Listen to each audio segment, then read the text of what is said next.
Yo, what's up guys? We have a brand new One Piece chapter 1095 that just came out, and it is epic. God Valley St Saturn. It's one of the best One Piece chapters we got in ages, and I mean, if the hype is real right now, I mean, if you guys know anything about One Piece really recently, the hype is very real and a lot of stuff is happening. And without further ado, let's just go right into the chapter because this is an epic, clean chapter. No wait time. The chapter is called Chapter 1095, A World Not Worth Living In. The cover page is a monkey taking the nose from Buggy the Clown. I mean, Monkey D. Luffy, Buggy. They're probably gonna meet soon. I miss a reader request. So we go on to the actual chapter. One of the five, everyone's like fighting. They're saying, how did he enter? We can't look at him. They've only seen portraits of him. Some look at him, they die, like simple. They're all just running. Then we see, we carry on from before. Everyone asking Bonnie what is she doing because she just stabbed St Saturn. And all the vice admirals are like prepared to fire. They're all getting ready to like attack Bonnie because they think the Gorosei himself, and he's like quite down insects. He's just saying he could have dodged it if he want, and he wanted to get stabbed, and he throws Bonnie and grabs her, and then Sanji tries to help. Some ominous power. That the power that used to explode heads. He didn't break Sanji's head, but someone very strong character like Sanji, he basically throws away, and then he takes the sword out of his hand, or out of his like body, takes it out, and the wound disappears. This power that Saturn's using, it's a new interesting power, and then Sanji is at the ground saying he's knocked out. And then everyone's trying to take down Vegapunk, and he's like, there's no need to that. They have no way to run away. Saturn's saying that. And then he goes to Kizaru. That took longer than I expected. And Kizaru, he can't move because he took a straight hit from Luffy. I mean, Luffy would have won if it wasn't. He's stronger than Admiral. Kind of proves that theory that Yonkos are just a bit stronger than Admiral. But the only reason Luffy is taken out, it's because the special power of this Admiral Kizaru. It was like a special occasion because Luffy's stronger than him. It's just that his light power kept getting away from Luffy, so he couldn't really land any major hits. So the battle was dragged out longer. But over time, Luffy's gear 5, like his other gears, he'll be able to use it for longer.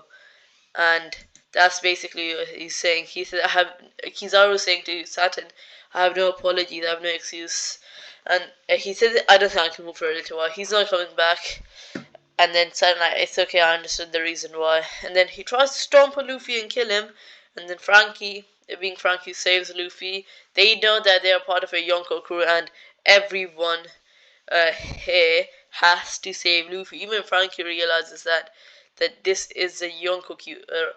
He's conscious, if you see. Luffy's conscious. He doesn't say anything in this chapter. And then if we go on, Saturn grabs Bonnie, and then he's saying to them they're surrounded by the Marines, our fate is inevitable. And then he's like saying it's a shame Vegapunk betrayed us, and that all your contributions to the Navy. So he's just absolutely wiping the floor with everyone here. No one's gonna do anything. And then he starts like squeezing Bonnie, and then we go down. Everyone is looking at Bonnie saying, oh no, but they can't do anything. Everyone's stopped to move. I mean, Frankie, I can a bit understand. Bonnie, I can understand. Vegapunk, I can understand. But Sanji, he is strong enough to stop Sanji from moving. And Bonnie is saying, you killed my father. Then he's saying, oh Kuma, he was born a slave, a remnant of a tribe of people that committed a grave crime. Ah, the lone survivor of the exterminated Buccaneers people. And we go back to the flashback. And then you get not the flashback, yeah. And then Bonnie is like saying to Saturn, okay, my bad. That Kuma, going back to the flashback, Bonnie, ever since I was a child, I always wanted to be a hero. One who brought freedom to those who are suffering, just like the warrior of liberation Nika. Kuma knew about Nika. And then everyone aimed for his head. Nika. Yes, I admired him. He would dance into action with a smile on his face. And then we see everyone saying, he'll set me free too. I mean, it's kinda. Bonnie's asking, he'll set me free too, like she's talking to someone, I don't know. And then uh, it's kind of the opposite. Luffy's kind of down. He's not really gonna save anyone, he's kind of just down. He's not really gonna have much power left, but we carry on. Go 47 years ago in the South Blue, Sorbet Kingdom. So then is Kuma's being born here, and then Kuma just got born. He wants blood, and the government has eyes on the hospital, so they found out that Kuma's a buccaneer, and they all try to like take Kuma away. Now they're all slaves, and we go back down like the buccaneer people. They're just using them as slaves. The world government, and we keep going down. I mean, Kuma just gets beaten up right here. He's like, if you cry, you're gonna die. And then his father saying that he's lucky to have him. He tells him that Kuma's mom has passed away, and he says she's in a better place now. I mean, saying that she's in heaven, and Kuma starts crying after that. Yeah, then he says the warrior of liberation will come. He'll save you. And Kuma asks him, who's that? The god of sunshine. Nika. It's the name of the warrior of legend, passed down through our people of Buccaneer. He will one day bring you to the free ocean under the sun. He's always laughing. He moves in a rhythm and makes people laugh. Dum dum. Yeah, I can't say that. Then he starts singing the song for Kuma, and Oda killed him in 2 panels. Oda, the guy who didn't kill Pell, the guy who didn't kill many people, a bit too much to count, killed a character in 1 panel. This is when you know we're in the end game of One Piece. And why did he get killed and shot in the head by a Celestial Dragon, you may ask? He was being too loud, as if we didn't hate the Celestial Dragon enough. Yeah, Oda's making us hate them even more. And then you go back to 38 years ago, around the time of God Valley. Everyone's saying thank you for waiting for the once in every 3 years population eradication tournament. This year the tournament will be held this world government, non-world government affiliated country, God Valley, and they're saying they're gonna attack God Valley first of all because they have the word God, and they're not allowed to have it. I mean, simply because they're not allowed to have that. And every 3 years, they have an extermination of taking down an island and killing tons of tribes. If this has been going on for the Void Century, no wonder most of the One Piece world is water, because every time we saw with Lucia recently, they destroy an island, the water goes up significantly. So no wonder could it be once the One Piece world was not that much water and less, and then the king here he kills him, and guess who it is? Saint Figalin Garlin. And then we see him. He's supposedly the one who's gonna win this tournament and be the champion of God Valley. He's everyone's top guy right now. He's just like Shanks, and the Saturn is here too. 38 years ago, he looks exactly the same. I wonder why.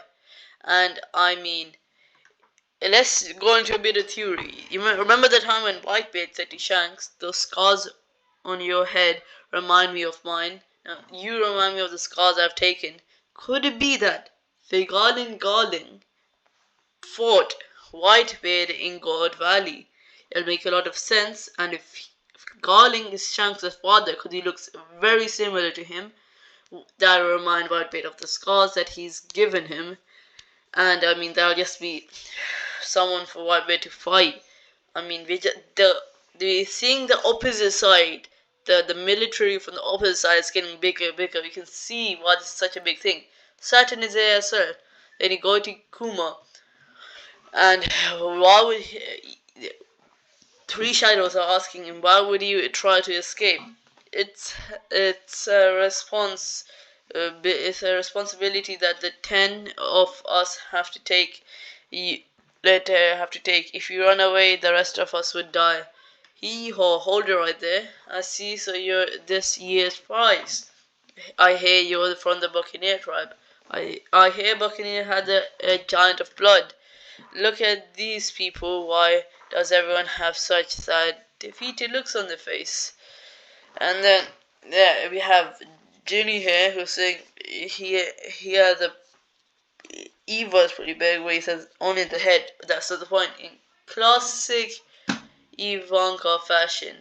Because Ivanka's from some race, he's also a slave. And Ginny, I mean, some people are saying it's Luffy's mom, but that's just pure speculation. I think it's Bonnie's mom. Just look, eating the meat, you say just Bonnie's mom. And you see young Eva here. So Kuma, Eva, Ginny, I don't know who that is, and a certain dragon somewhere. Yeah, getting to the point. Then we go down saying this is the end of the chapter. I mean, it doesn't feel finished. This should be 2 chapters long. I don't know what to say. Just such a good chapter. You get the flashback of God Rally. Everyone's a slave. You get to see the celestial dragons are worse. Regaling. Saturn's incredible power. This is such a good chapter. It's a very hype chapter. I mean, next chapter is going to be even more hype because the end in a cliffhanger of who this Ginny is, Bonnie or Luffy's mom, and where dragons are. And I mean, the flashback has to continue next chapter, or we have to get something like very big. Like remember the time when you're going into another flashback and you got Garp versus Aokiji, something like that level. I mean, this is such a good chapter. I have no words for it.